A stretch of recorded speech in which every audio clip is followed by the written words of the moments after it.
Okay, thank you. So happy to be here.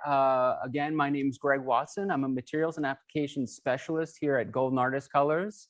I've been here for about 6 years. I'm an oil painter through and through. So happy to be joining Jerry's Facebook Live.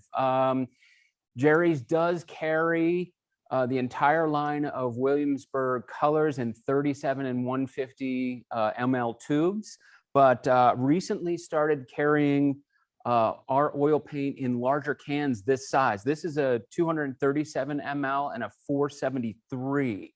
So if you're up for, buying large quantities of paint and looking for that discount through bulk purchasing, consider buying a big can.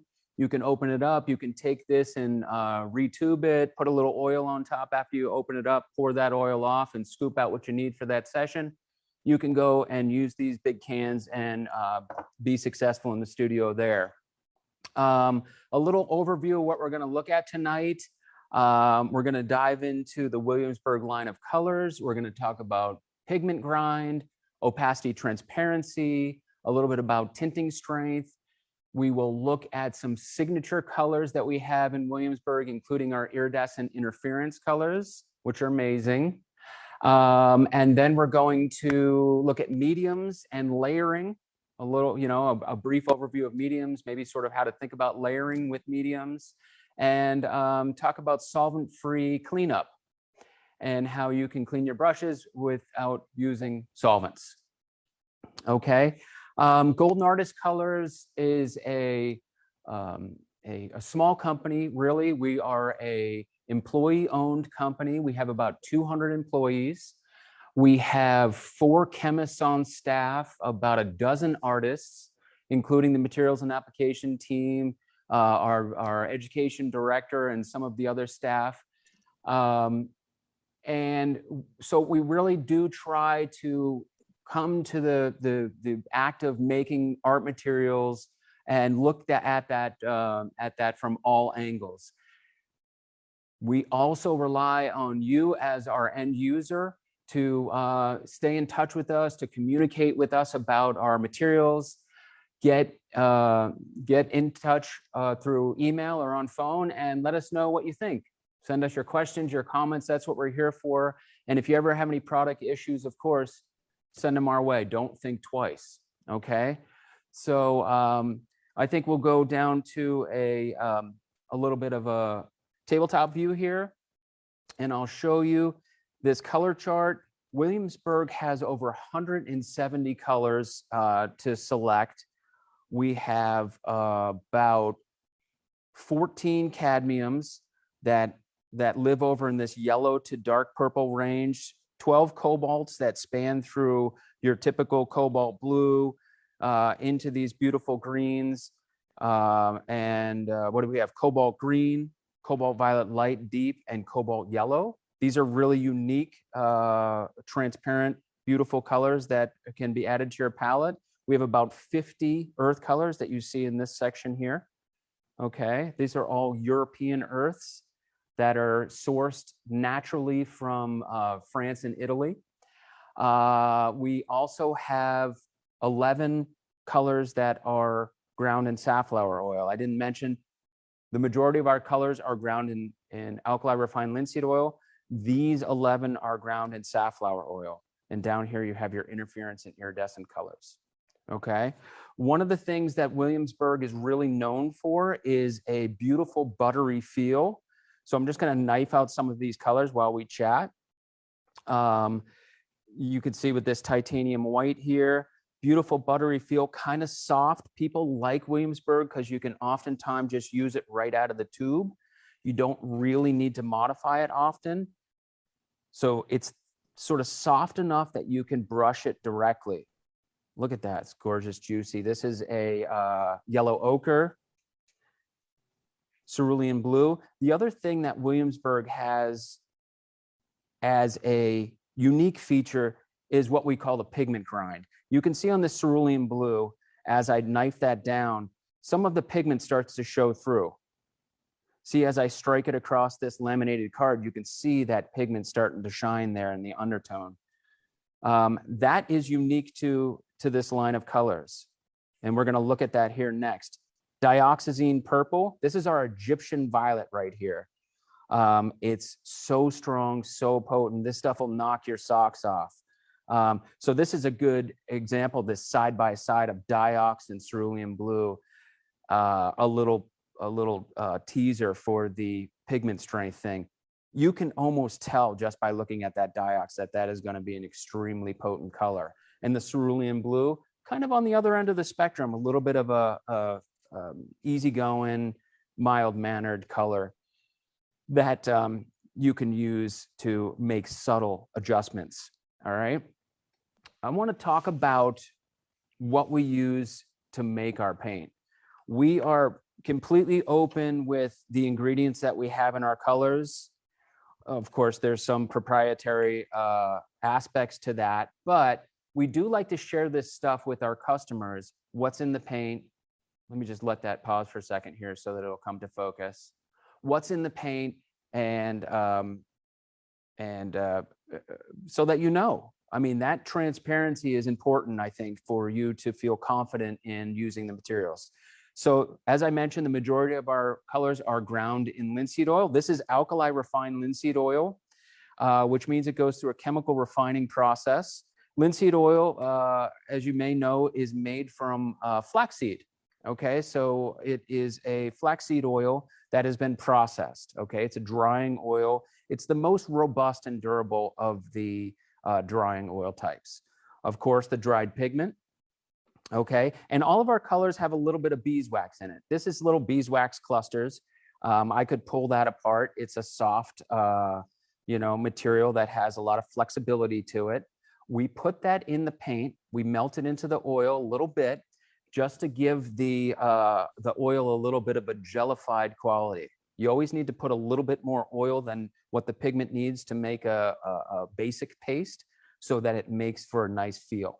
Okay, so a little bit of beeswax. We also put a little functional solids in, like a calcium carbonate, which is chalk, and barium sulfate beyond the colored pigment, which are rather transparent, but they give a nice buttery feel to the paint that makes up for a more enjoyable experience. Also can help with drying, and to have so that the surface doesn't maybe have so much tackiness to it on some of the synthetic organic colors. Okay, so let's talk about the pigment grind. So Williamsburg was developed by a painter. We purchased this brand from a gentleman called Carl Plansky, or Carl Plansky's sister, after Carl passed. And he was an artist. He was an expressionist painter who really who made his own paint. And so as he learned to make paint, he started to understand that the color can have a very unique quality depending on which pigments were being used in the formula. And so he found that the paint could have very smooth qualities, like this King's Blue here. This is a blend of Thai white and titanium white and Prussian phthalo blue and ultramarine. Sorry, a little bit of a fog there. And it's got a very smooth, buttery feel. It's breaks off really nicely when you work the knife through it, compared to a color like this, which is Stille de Grand, which is a synthetic transparent iron oxide. And you could see that this breaks off almost immediately when I pull my knife from the surface. But look at that quality as I drag the paint across the surface there. This is, in our grind category, very fine. This is very coarse. So these are the extremes of the pigment grind. What we're talking about here is a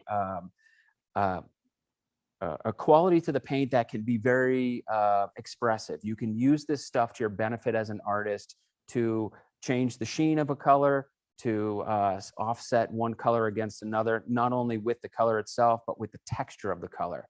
So it's called the palette of texture.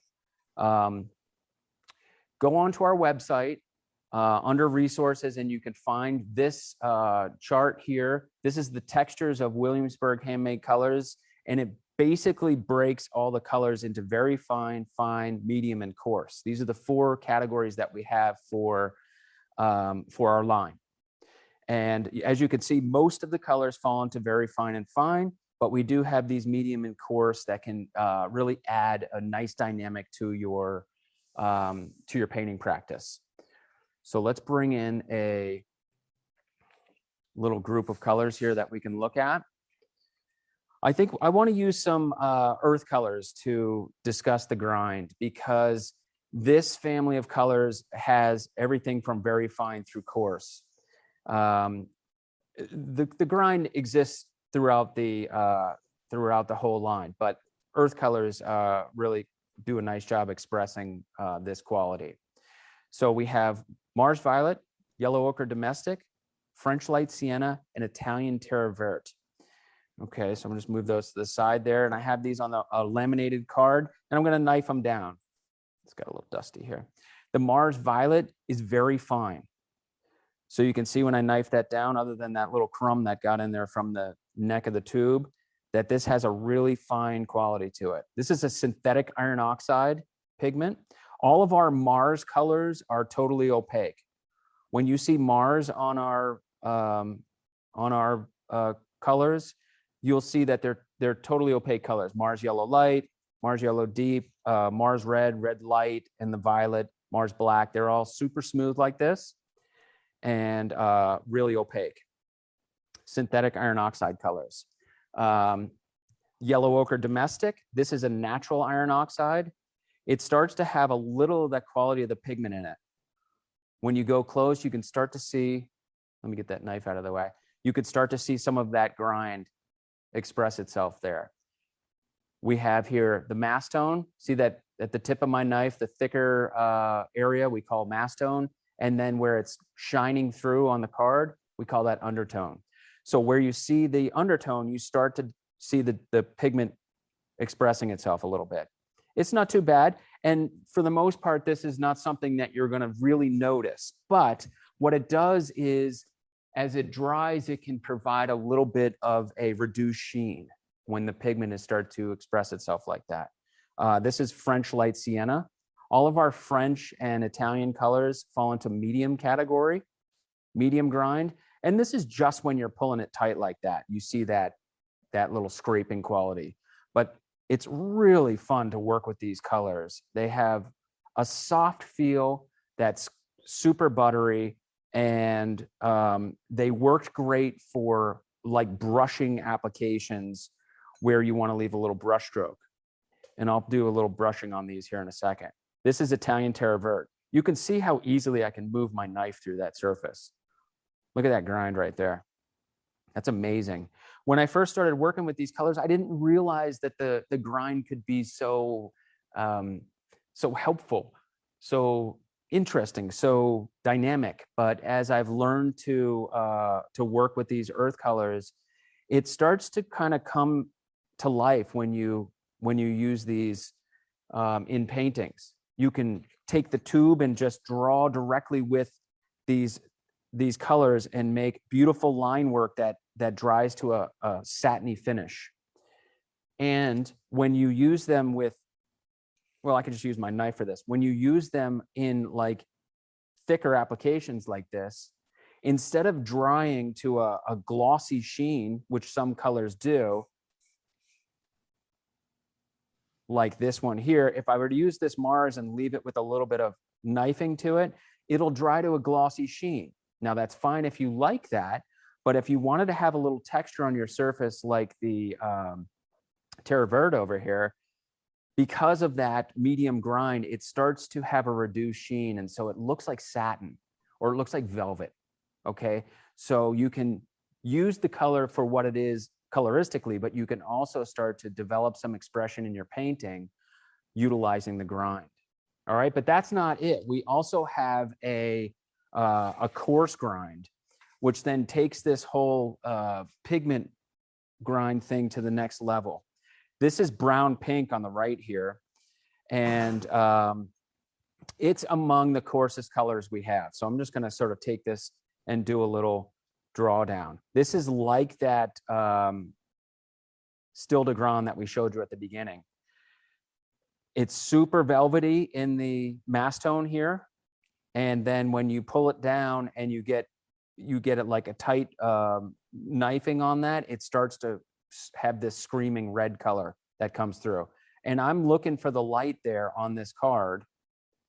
And there it is. You could see that the sheen is really reduced and kind of knocked back. So it's really velvety. For those of you who might paint dark backgrounds or do dark sections of a piece, you might have noticed that a lot of dark colors are really glossy. They're really greasy looking sometimes. You can use brown pink, Dutch brown transparent, Stille de Grand, the Italian pink. Those are all our coarse colors. You can use those in the dark areas of your painting, and you could set off detailed areas by having these velvety dark sections, which is amazing. So play with that. Try these out. On the other end of the spectrum, we're going to take this same pigment, and when we mill it fine, it looks like this. That wasn't the prettiest knife out there, but let me just get that going. This is transparent red iron oxide. All right, this is the brown pink pigment milled extra fine. So this is a very fine color, and you could see that it's uber transparent. So let's get a little close up on that actually so that we can show you. Look on the left, that's the transparent red iron oxide. You could see that gloss on that color. On the right is the brown pink. If you were going to use a color and you wanted to do an imprimatur or some sort of glaze over your gesso or something to get a painting started, maybe a wipeout technique, the transparent red iron oxide is the color that you might want to go for. Look at how beautifully rich and saturated it is in the thinner application, where the Stille de Grand has a little bit of that grind coming through. If you wanted a color like the Stille de Grand to provide a little bit of a texture, so to give you a surface to have some do a little scumble, you could utilize the brown pink for that. So if I wanted a nice smooth application, I could work the brush over my transparent red and I could get a nice smooth application. When I drag my brush or I do a little scumble over my brown pink or any of my coarse colors, I start to develop this really staccato kind of airy, atmospheric effect here. Okay, so utilizing these colors for their satiny sheen or for some of the painterly effects that you can get in that on that surface is really what it's all about with the grind. Expressive opportunity in your painting practice to go all in with some of these unique colors from Williamsburg. All right. Any questions real quick as we get going here? We're going to stop a couple times throughout as we move from section to section just to take some questions. Emmy, anything going on? We definitely do have a couple questions. And we forgot to remind everybody that there is a materials and applications specialist in the chat as well. But I still want to ask those questions that they were popping in there. Okay. These paints, are they on the professional side and are they archival with the lightfastness? Oh, excellent. Thank you so much for asking. Yes, they are professional oil paints. We try and get as much pigment into the paint as is possible while still sort of making a stable material that is going to be a pleasure to use and is not going to have issues with drying. Okay, we don't put filler into the paint. What we use is that calcium carbonate, that barium sulfate, as I discussed, only as much as we would need to make the paint function properly. Okay, so that's in terms of pigment load.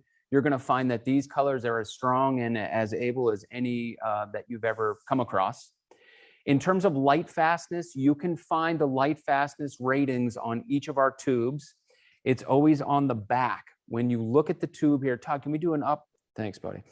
When you look at the tube, you'll see that LF and it'll say 1 there. That's the light fastness rating for this particular color, okay? And it's on our color charts. It's on our website. You can check into that. We do have a couple colors in the line that are have less than great light fastness. We have a couple that are in the 2 range, and then which is good, which means there's going to be some change over the course of 100 years gallery lit conditions. That's how we judge these things. And then we have a couple that are called fair.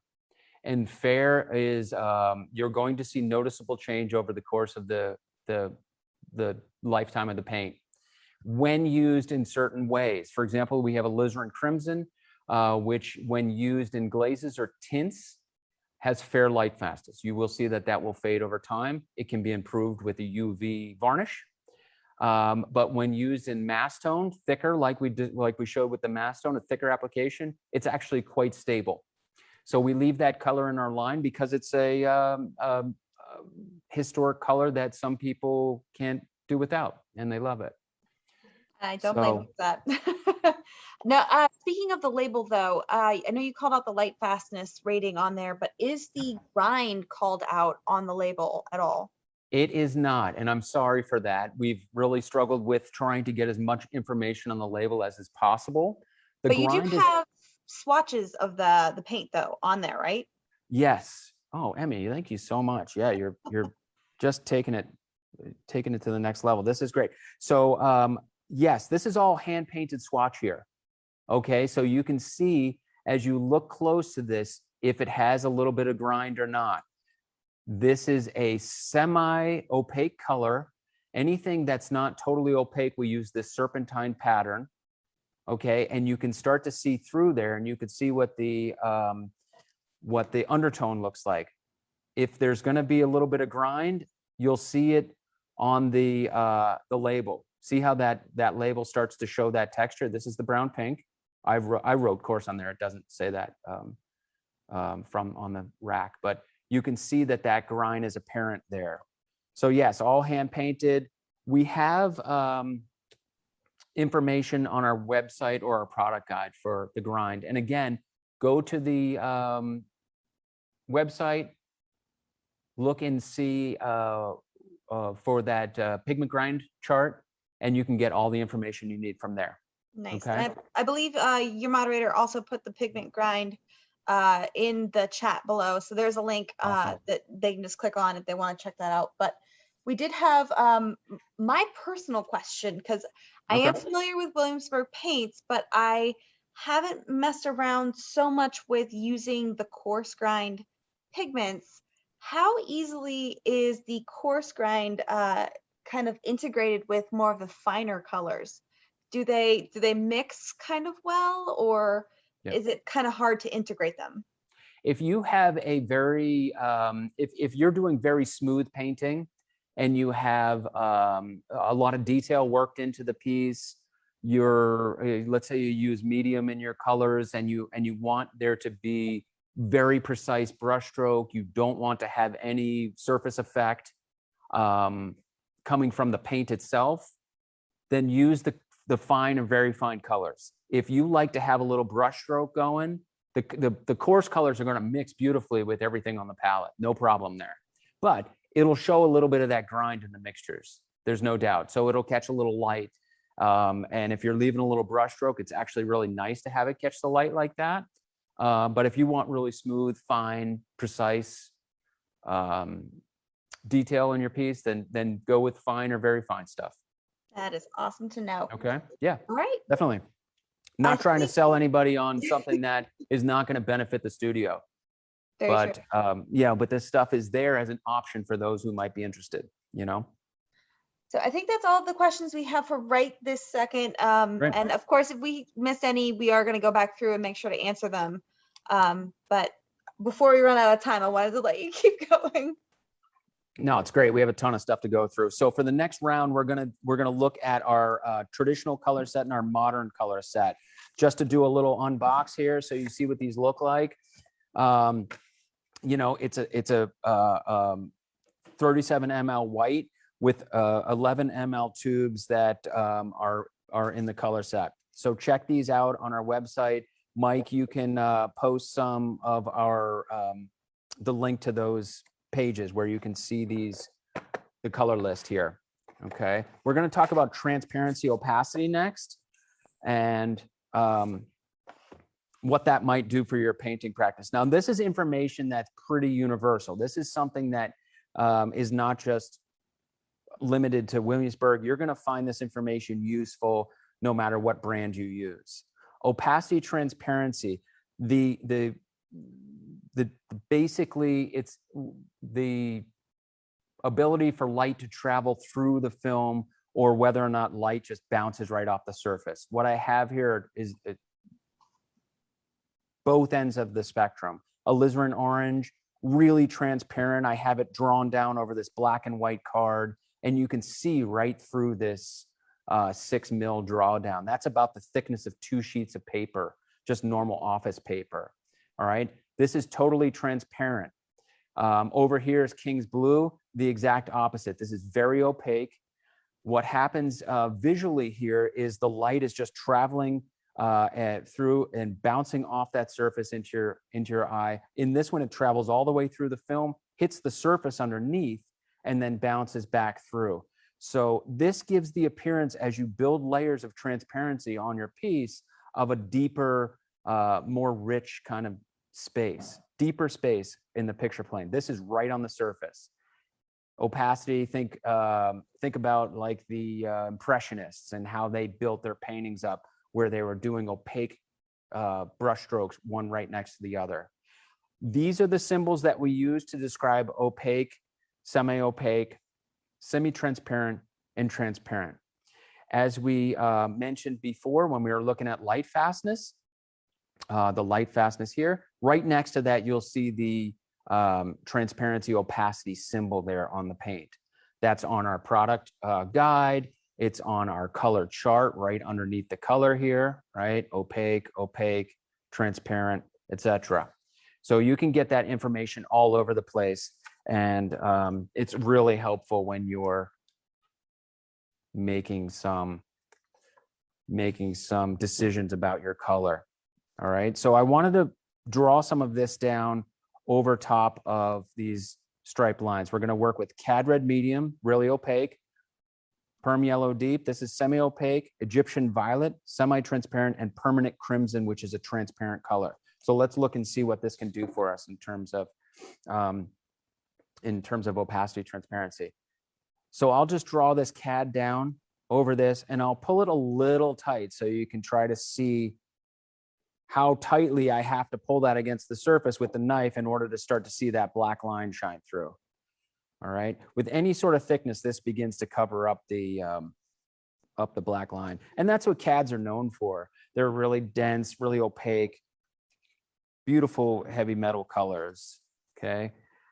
Permanent Yellow Deep, this is airline yellow. It's a Hansa yellow. You may have remembered, if you're a golden user as well, you may have remembered that we removed the Hansas from our golden line because they had light fastness issues. Emmy, you were asking about that. They didn't have issues with light fastness in the Williamsburg oil binder. It has something to do with the binder in which the paint is, the pigment is contained. And the oil binder didn't show issues, so we still carry the Hansas in Williamsburg. The PY3, which is the permanent yellow light, is a light fastness too, but it's always been, and we know that about that color, okay? So you can see as I pull this a little tighter, you could start to see some of those lines shining through there. It's a beautiful kind of diarylide type yellow right there. This is the semi-transparent Egyptian Violet. You can't see the black lines through there, but you can start to see the white lines. And this is a hard one. Maybe it's a little unfair because it's so saturated, it just looks like black. But you can see that white starting to shine through there. We've always had a hard time determining light transparency, opacity with some of these really dark, saturated, rich colors, because even in thin films, they look black, you know? But when you pull that tight, it's got a beautiful translucency to it. Almost transparent, but it's got a little haze in there that's going to keep it from being like crystal glass, you know, or stained glass type of appearance. The permanent crimson, on the other hand, really transparent. Look at how beautiful that is. I mean, I can even put a fairly thick application of the permanent crimson and it just looks like amazing. I don't know what the word is for that. Just incredibly rich, translucent paint. Just to sort of take that to the next level, I want to put a little oil on here. Boop, boop, boop. I'm dripping a little linseed oil here. And I'm going to take that and I'm going to grab a little of the Cad Red. And I'm just going to let that down a little bit. So you can see that when you let it down with some oil, that's kind of what you get there. Get some brushes here. Come over, I'll grab this Perm Yellow Deep. Little less hazy, and I'm putting more, sort of more color on there, but still I can see through that, okay? Okay. Let's check this Diox out. This stuff is amazingly potent. I might have to make a little space here for this guy. But there it is. I mean, we are essentially making a glaze right here, okay? We're taking the color, we're adding binder to it, and we're drawing it down really thinly. So semi-transparent. And then this last one here is the Perm Crimson. And I'm going to try to put a bunch of color on there, but that's just amazing. All right. So the transparency and opacity of the color that you select is really going to have an impact on the way the color functions on your palette. Okay. You can use the opaque colors often to set up the painting, to start to get values and colors organized. And then a lot of people will come over top with transparent colors to put some glazes on and modify some colors. So let's talk about that a little bit, what a glaze can do. This is some ultra blue right here. I'm going to grab a little bit of this linseed oil, and I'm just going to sort of let this ultra blue down, and we'll look at the glaze over top of, ooh, I want a little bit more oil than that. We'll look at the glaze on top of these colors. You can utilize these transparent colors to do optical mixing.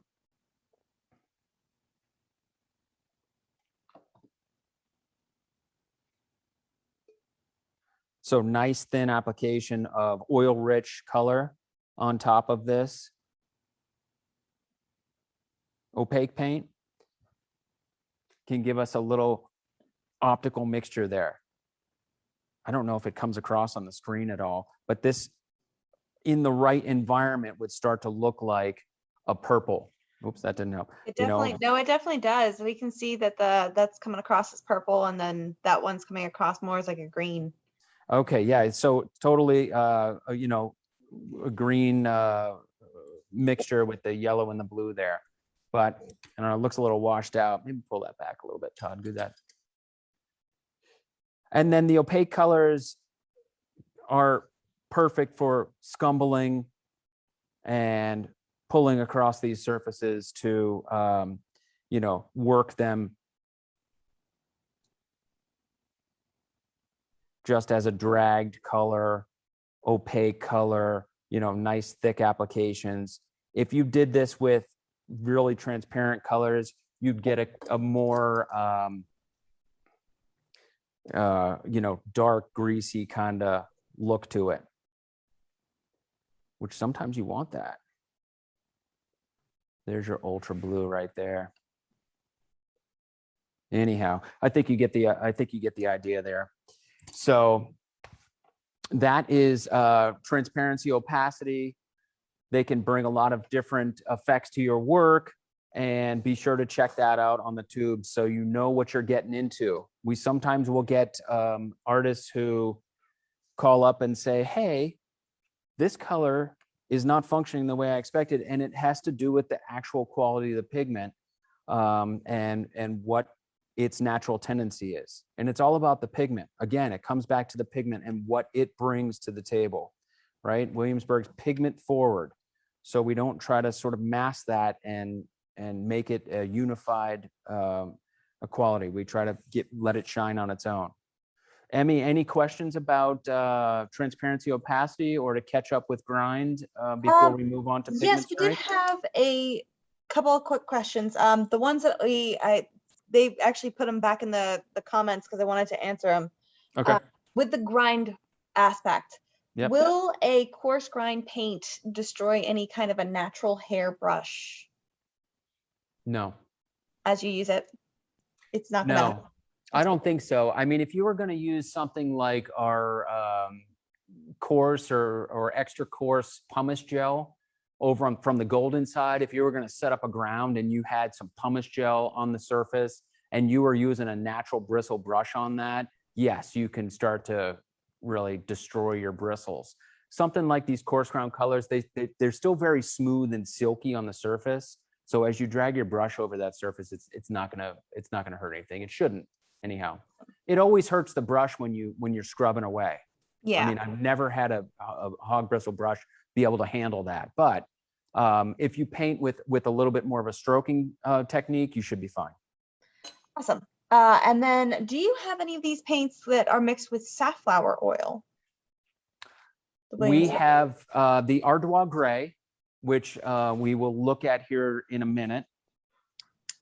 Yes, very next. And the Italian Terra Verte. Those are medium grind colors, and they are in safflower.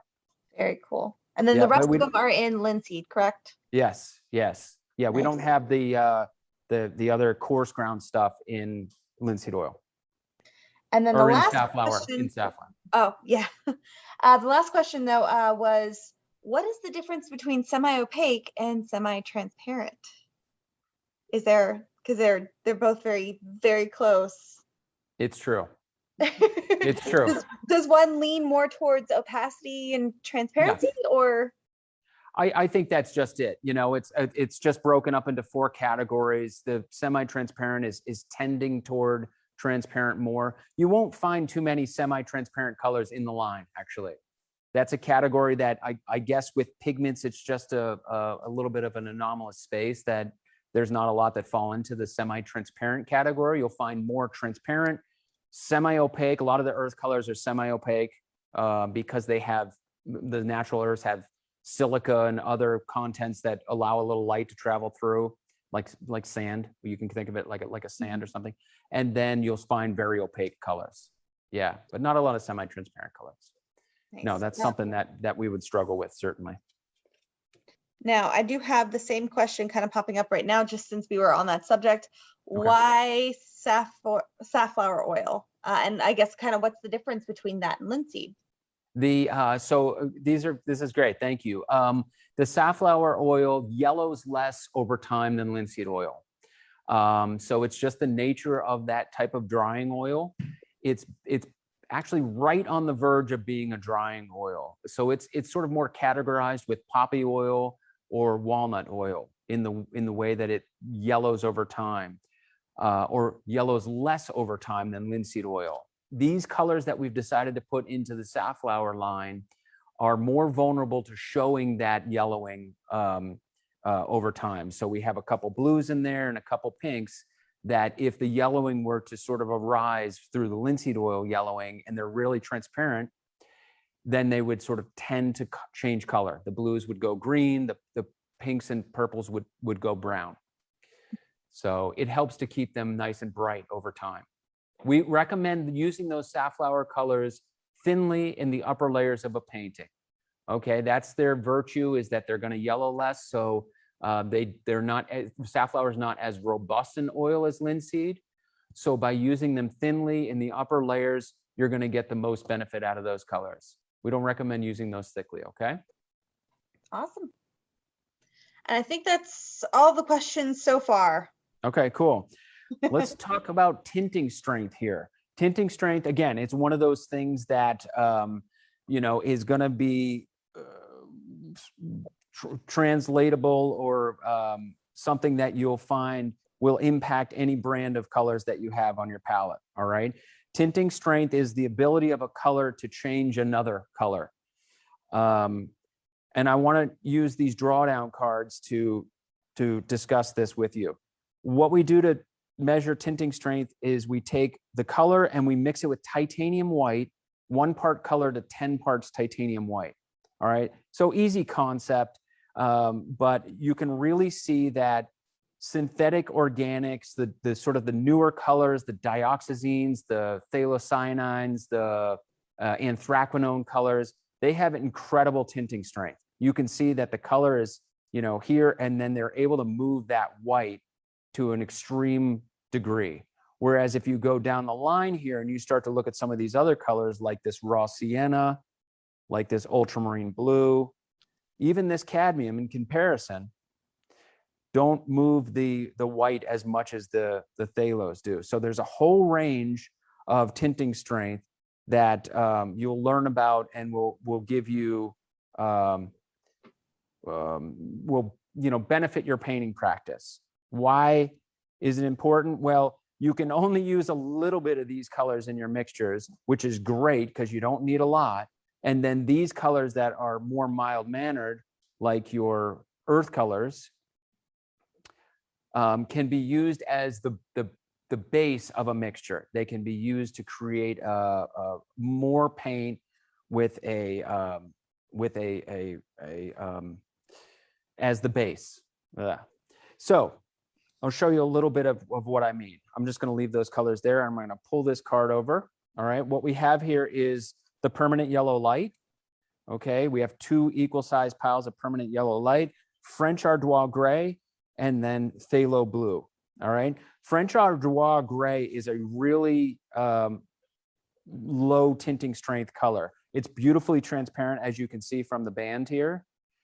It is an earth color sourced from France. I'm just going to take this whole pile and stick it into this yellow here, and we'll mix that in. And I love showing French Ardoise gray because you can take that pile of yellow and transition it toward what still reads like a yellow, maybe on the green side of things. But as you all know, if you were to mix a little black or even Davies gray into yellow, you get to green really fast. What we have here is still potentially a chartreusey type yellow, but I just added quite a lot of French Ardoise gray to that permanent yellow light, and it only got me here. So I can use that to tweak my more brilliant colors real gently one way or the other. Whereas if I had something like phthalo blue, I'm just going to grab the teeniest amount of phthalo blue there and mix it into this pile. Same size pile of permanent yellow light. And I'm going into Greenville like no problem here. Super beautiful green, right? But look at how strong that phthalo is. And so a couple things to consider here. I have this teeny little bit of mixture here. I just used a ton of perm yellow light and the teeniest little bit of phthalo blue. So if I wanted to make a bigger pile, I want to go over here and use the Ardoise gray, use this to bulk out my pile. And then I don't know what's going to happen here, but I could then come into this pile, mix some of that phthalo blue in, see what happens. Ooh. And I get a nice, gentle green that then I could walk over to this brighter green with more additions of yellow and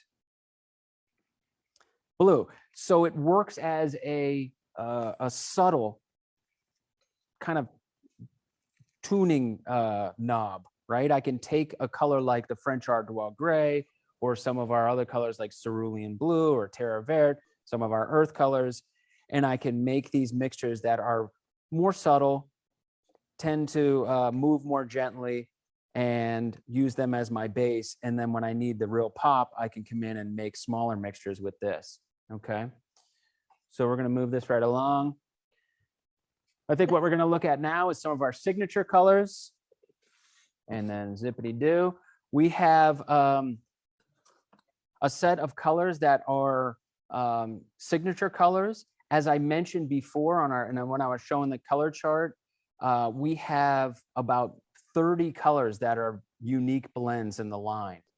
Okay, so we just wanted to show you some of the ones that are in the signature set.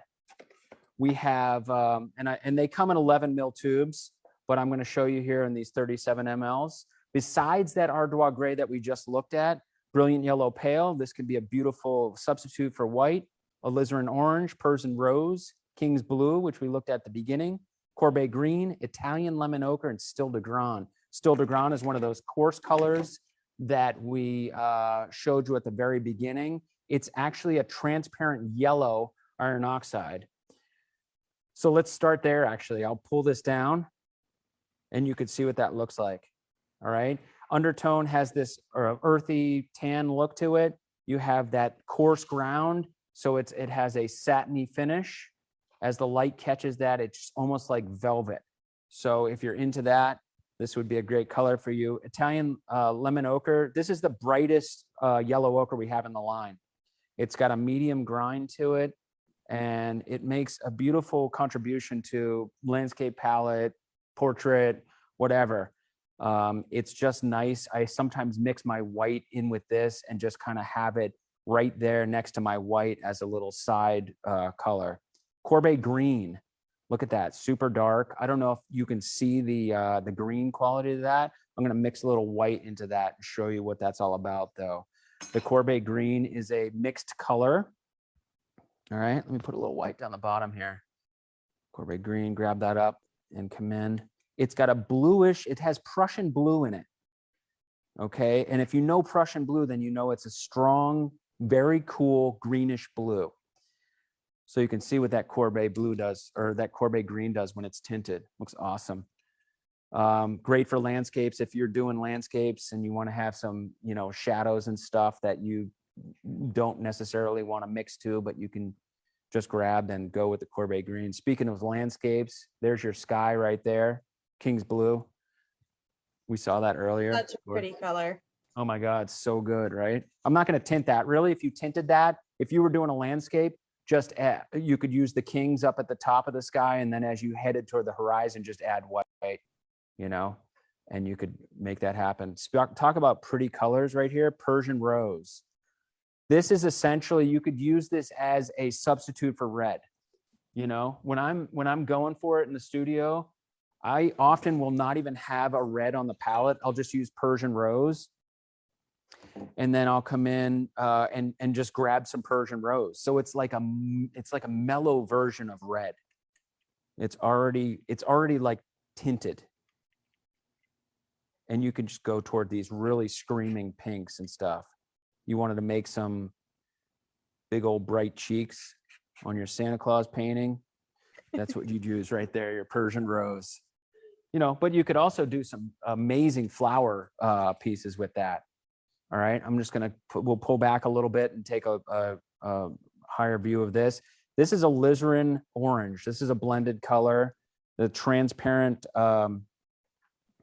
orangey color there. And I'll tint that one too. What the heck? We'll just do one more tint here just to show you. That has an incredible yellow undertone. Ooh, that looks so pretty. I'm sorry. Yeah. I'm drooling a little bit. Yes. Thank you. It's so yummy, This here is so yummy. And that orange is hard to get to. It's hard to find a brilliant translucent orange. Okay, but alizarin gives it to you. And then a brilliant yellow pale. We have a brilliant yellow pale and a brilliant yellow extra pale. All right, so if you wanted to have a color next to your white on your palette that's already warm, like super warm, and has some color in it, you could do that. Just throw that brilliant yellow pale up there and you got yourself a white alternative. You can work that into all your mixtures. Everything would be harmonious because brilliant yellow pale is in everything. All right, so I'm cruising along here because we got 10 minutes or so, and I got a big pile of stuff here to show you. Okay, take your time. We are enjoying it. Great. No, I'm happy. And what do you think about questions, Emmy? Are we good right now, or? I think we're okay right now. Perfect. Let's keep Everyone's rolling just then. kind of oohing and awing over all those colors. I wish we could do that all night long. Next time we'll do a specialty color session. We'll just basically knife through everything. Yes. So we have, so we have 6 iridescent colors in the line. Iridescent colors are they're mica-based colors that have an incredible shimmer. This is pearl. Okay, I'm just going to kind of pick them up and turn them over for you so you can see they shine like metal. Okay, they're not like leaf in that they're really smooth and flat metal. They have a little grainy to it, but look at that shine that you get there. So if you wanted to do a gold background on something or have little gold highlights on something, you can use these colors in tandem with your other oils. You can just work them right in there, and you can paint over top of these as well. This is silver, pewter. Pewter is like a duller version of silver. This is bronze, a little bit of a greenish thing. They're, as I mentioned, they're mica flake. They have technology now where they can take the mica flake and coat it with iron oxide or titanium dioxide. And the way that the light goes through that dioxide film or oxide film and bounces off the mica flake causes these different colors to come into being. So it's amazing. And this is copper, okay? Beyond that, we have interference colors. Interference colors, again, they're mica, but they are coated, there it is, in such a way that makes them flash from one color. As you see them here, they look like dull, translucent color. And then when you see them in the light, they start to flash. This is red, blue, green, and violet. Okay, over white, they're super translucent, right? But you do get that flash. So if you're looking for colors that will catch the viewer's eye and you're doing iridescent stuff like butterfly wings or fish underwater or just abstract stuff where you want to have something that is popping, go with these. These are where it's at. This is what it looks like when you paint the interference colors over black. All right, so over white, they'll do more of that flash back and forth. Well, they did a minute ago. Where is it? I think it's the camera angle. It's hard to get those on camera sometimes. Oh my gosh, it's so frustrating. Okay, forget it. You saw it. And then when they're in black, they stabilize, and so you see the color more effectively over the black surface. One thing about these colors that are completely awesome is they can be mixed with other transparent colors. So you can make these kind of like almost automotive nail polishy type finishes. All right, so here's like green gold and a alizarin yellow with a little bit of pale gold. This is like a phthalo green with a pearl. You get the idea. This is a sort of a, yeah, it looks better like that. Let's stay there. This is a blue with a interference blue. So let me show you a little bit about how these mix. These colors are unique in that they're mixed but not milled. So we put all our colors through a mixer. That's how we get all the ingredients combined. And then we mill the stuff, which smooths it out. Okay, but these can't be milled because the mica flake would be broken and it would lose its effectiveness. So they're a little clumpy when they first come out of the tube, and oil does leak out of these a little bit. So you just have to bear with these colors. I'm going to put a little oil on them, and I'm going to mix the oil in. You can use any type of medium. Let's say you use a solvent-free Alkyd medium. Use that. If you use an Alkyd medium, that's fine too. But it's good to mix these with a little bit of medium because it smooths out the color. You can see how it was kind of clumpy before. When I medium them up and I let them down some, it starts to smooth them out. And I'm just going to show you, if you wanted to make mixtures with these, how you'd go about doing it. This is phthalo blue, so I'm just going to mix in the smallest amount. You want to use transparent colors when you make mixtures here, because opaque colors will start to cover the pigment, and it won't have that shimmer that it normally would. All right, so you can kind of do something like this where you add a little color in, and you can get some pretty rad mixtures. Okay, And I'll do this one over here. This is gold. There we are. Oh, same thing. Look at the gold. The iridescent's actually a little bit more clumpy even than the others. I like to use it like this. It dries really slow. And it's a little bit of a soft film, but I can't help myself. I will use it like right out of the tube like this, and I love it. Looks like a massive halo, or if I use silver, it's just like the like armor or something. I don't know. It's great. This is quinacridone magenta.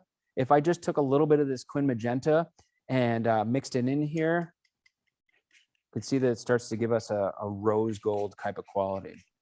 So you have these 6 iridescent colors to start with, and then you can mix them with any number of transparent colors to really max out that line.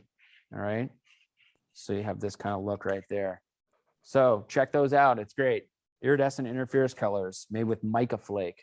All right. Now we're going to look at mediums. Any questions, Emmy? We had one. right. Is the mica in those, is that archival? It is. Yeah, it's very stable.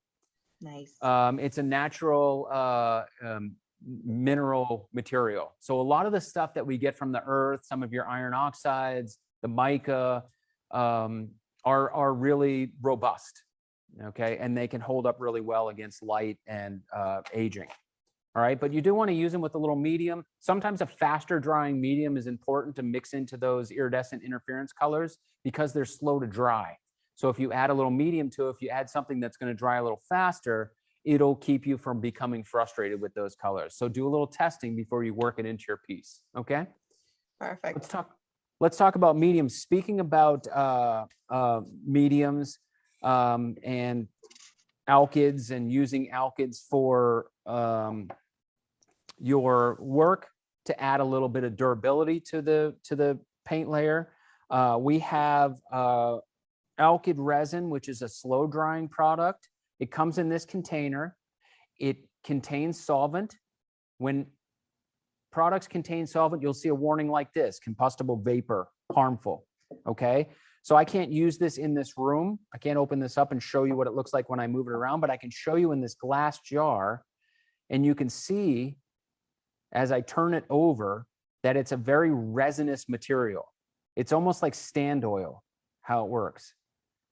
I don't know if that's coming off, but it does. It's like a, you could see that as I turn it, I can keep up with the material that's falling off the edge, okay? It dries to a beautiful sheen. This is ultramarine blue with the Alkyd resin in it. This is the color directly out of the tube. That's it with the resin mixed in there. So you can see that it increases transparency and really gives a nice gloss. And it's really hard. Okay, that's one of the nice things about Alkyd resins. It's flexible, but hard. Okay, so if you've used stand oil in the past and you know what it's like to have that rubbery, oily quality, then you might not like that. If you wanted a harder film, then the Alkyd resin might give that to you. Here's a painting with a couple layers, 1, 2, and 3. On the second and third layer, we started to add a little bit of that Alkyd resin in there. You could see that the gloss and the sheen begin to come up with those additions. And it starts to give you a more of a saturated look, okay? So great, we're just gonna move right down the line here with this stuff. Hold on, let me grab this. Here's another medium that we have called extender medium. All right, extender medium is basically those solids that we talked about at the beginning, the barium sulfate, the calcium carbonate. They call it marble dust here, but that's basically what that is. Mixed in with linseed oil. All right, it's essentially filler. So if you wanted to bulk out your paint, you could use this gray stuff right here to make that paint bulked out. Let's show you what it does. Just gonna take a little blob of this, come over here, add a little extender medium. I just do about a 1-to-1 here. Is there a point where there's just too much extender? Well, we recommend maybe a 1-to-1 ratio as a max, but you can, in colors that have, you know, a robust covering, tinting strength and covering power, like this cad yellow medium here, you can go up a little higher than that. So let's say you wanted bright cadmium yellow color, a big swath of it on your piece, you can use some extender medium and bulk that out. If you were using a transparent color, it might not read as well. If you put extender medium, it'll start to make it look more opaque, and then it'll start to show some of the yellowing of the linseed oil over time. So keeping it down to that 1-to-1 ratio tends to work a little bit better with more opaque colors. Extender medium can really work for you and bulk out your colors. Really, the only thing that it does is it reduces the tinting strength a little bit, and it starts to matte out the surface some. Essentially, you would be making student grade paint if you add a lot of this to your colors, Emmy, okay? Wax medium. Bam, wax medium comes in a container like this, and it is not a cold wax medium. It is essentially thickened linseed oil, okay, with a little Damar resin in it. The wax is simply thickening that oil, so it gives it a bodied feel like this, so that it doesn't run all over your palette or make a big old mess. You can add that to your color, make glazes, increase gloss, and and flow. Okay, you can make nice translucent passages with that wax medium. Okay. I do want to stress, though, it's not a cold wax product. This is a cold wax inside the paint, and you can see that it really reduces the sheen. Our wax medium does not reduce sheen like a cold wax product does. We don't make a cold wax product, and this doesn't contain the linseed oil that the wax medium does. Okay, so those are some solvent-free options that you could bring into the studio: the extender medium, the wax medium. You also have stuff like, regular linseed oil, cold press and stand oil. You can just drip this into your paint a little bit as you're going to increase flow and gloss and make some glazes. All right. Real quick, I just want to go into solvent-free cleanup some. This is where, we can try to get the solvent out of the studio. Cleanup is a big component of, let me keep that here actually. Cleaning up is, one of the big points in the studio practice where you're gonna make get a little solvent in there if you're using solvent to clean your brushes. So let's say I'm using this brush, I wanna clean it up. Solvent-free cleanup is pretty straightforward. Just take as much of the paint out of your bristles as possible. I should have probably just kind of worked a palette knife there and got as much of that out of there as possible, because I could have saved some of that color. Do this. This is safflower oil, but you can use linseed oil or any sort of drying oil during the painting process. And I can just take this and begin to massage that oil into the bristles. You can use a glove for this if you don't want to get oil on your hands, but this is essentially vegetable oil, so it's not going to cause my skin any problems. Okay. If you're sensitive, though, by all means, you should wear some gloves. And I'm just going to work that out of there. Just by dipping it into that oil and massaging those bristles, I can get the majority of the paint out of the brush. And for all intent and purpose, if I was just going to be working in underpainting, or I was still deep in that same color family, I could utilize that brush at this point and just move forward with adding more color to that brush and working it on the surface. If you really wanted it to be quite clean, you could come over here, and this is a silicoil right here. Emmy, you guys probably have this in your product line or something along these lines. We definitely do. Yeah, these are super handy. A lot of people put solvent in here, but I have oil in, and I can clean my brush almost entirely just by dragging it over the surface. I wouldn't want to do that right when the brush is totally full, because the oil does take on the color, and it doesn't settle as quickly as the solvent when you have color inside of your odorless. I can take this now to the sink if I wanted to, soap and water, clean that bristles off, shape it, and let it dry, and it'll be ready for our next session. The reason I mentioned using a drying oil during the painting session, like safflower or linseed oil, is if I inadvertently get paint in my bristles, and I'm using that to paint on my piece, I want to make sure it's a drying oil. I don't want to use mineral oil for that point. I don't want to use canola oil or anything that's going to not dry. Okay. But at the end of the session, it's totally fine to use mineral oil, canola oil, any type of oil, as long as you're going to go and then clean your brush out sufficient, entirely before your next session. Okay. Soap and water, correct?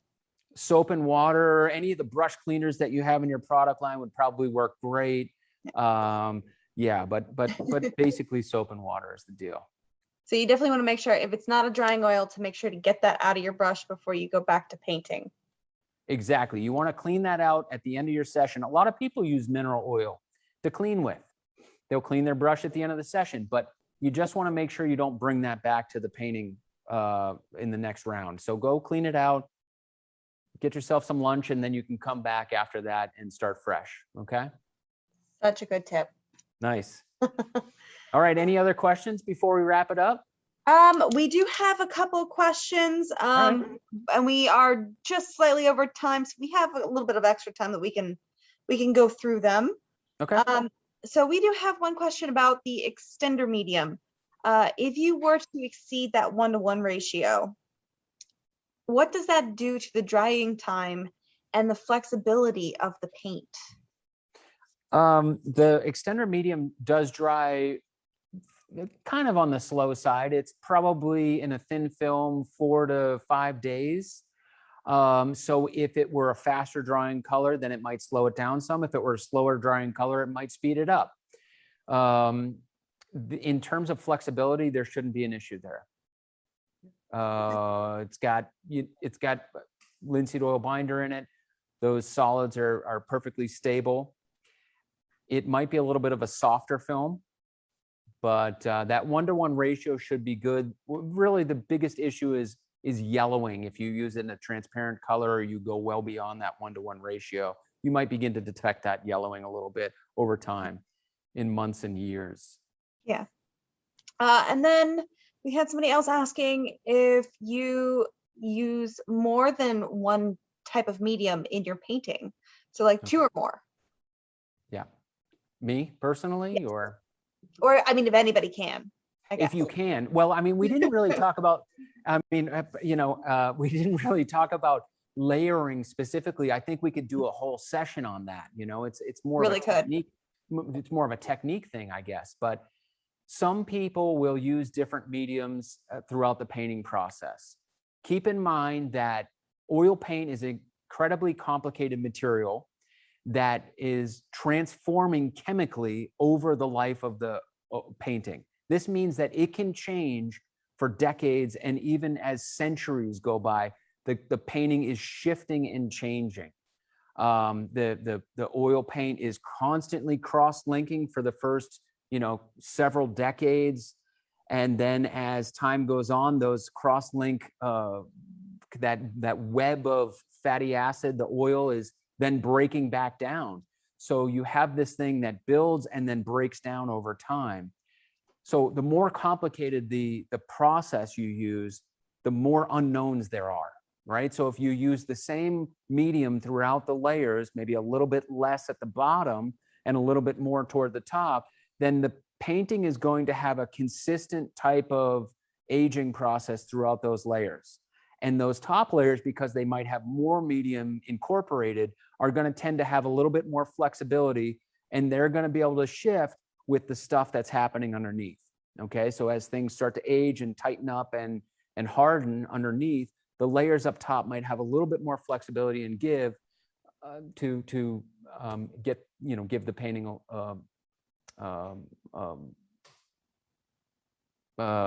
what would it give the painting? I don't know. I mean, it's hard to say what you get when you do that, other than it's just easier to sort of assess how it might age.